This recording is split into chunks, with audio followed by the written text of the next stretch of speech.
Hey, hey YouTube, this is Iron Man Fanboy to bring you another review in my series of the Big Four of thrash metal.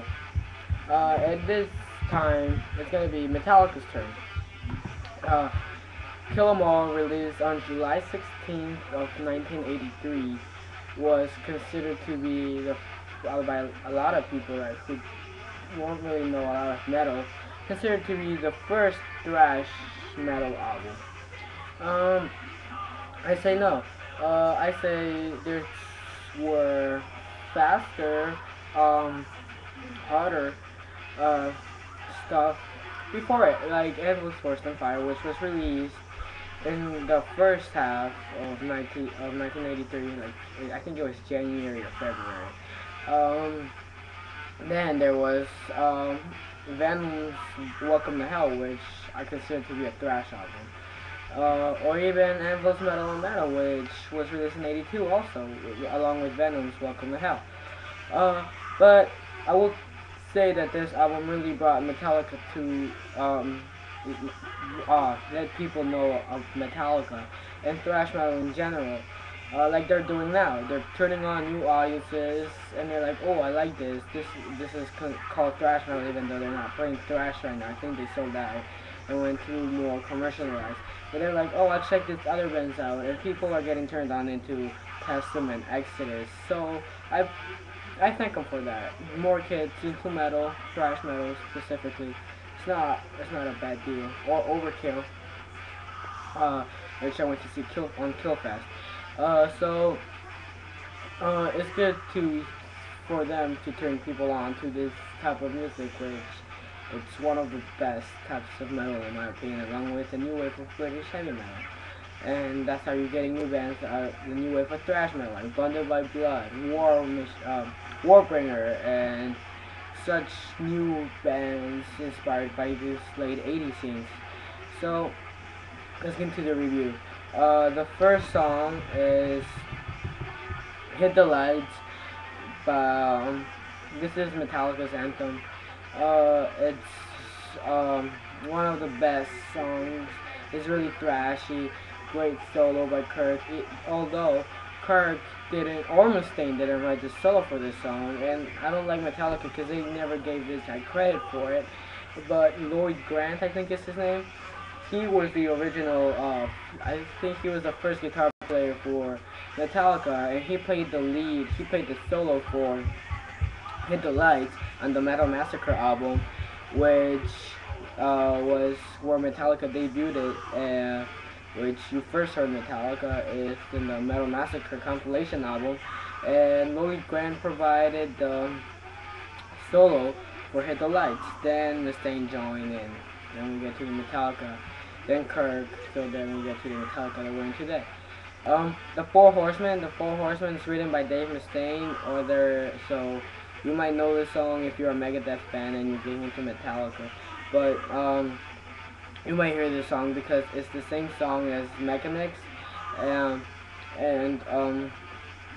basically the same song slowed down with different lyrics because Mechanics is about sex, but the Four Horsemen is about, I think it's the Four Horsemen of the Apocalypse, I guess, but they changed the lyrics, they changed the middle, a melodic middle to it. I didn't like it as much, but I mean, it's a still enjoyable song. It's one of the best in this album, but I considered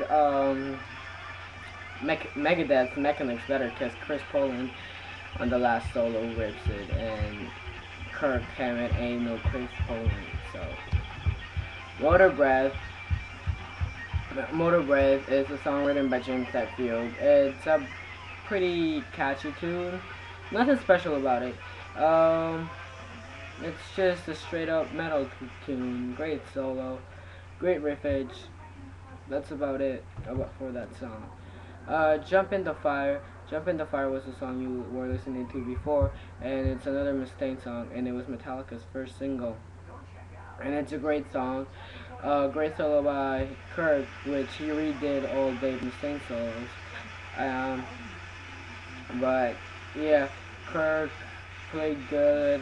You got that Mustaine single riff, which you can still hear some Mustaine influence in that song because it was his song, and Metallica took 4 of his songs and and they put another 2 in Ride the Lightning for Call of Cthulhu and the title track. So it took a lot from Dave, so I didn't think that was cool. Next track is Anesthesia Pulling Teeth. This is Cliff Burton's. A lot of people remember Cliff for Orion. I remember Cliff from Anesthesia Pulling Teeth because it's only Cliff and Lars playing, and it's not all of them, and you can really see how great of a guitar player Cliff was. Um, I mean, a bass player Cliff was, because he played the bass like he would play a guitar. You hear solos that you were like, dude, that's a kick-ass guitar solo, but it was a bass solo and it was Cliff, and I haven't been this impressed by a bass player since Steve Harris from Iron Maiden. So it's a great track, and made Cliff Burton rest in peace. Whiplash. Whiplash is a headbanging song. It's a great thrashy song. It's one of the best on this album. It's one of the Metallica's anthems. And it's great all around. Great solo. Great little part before the solo. It's just it's an anthem. You can't compete with anthems. Phantom Lord. Phantom Lord is another Mustaine song, and it's pretty forgettable. I like that they put it in the middle of the CD, or the first title of the second side of the record. But it's pretty forgettable. I like that they put it in the middle, not in the end, because you have to save the best for last. But good placement. It's an okay track.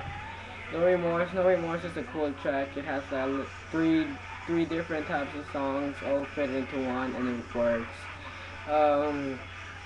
Great track.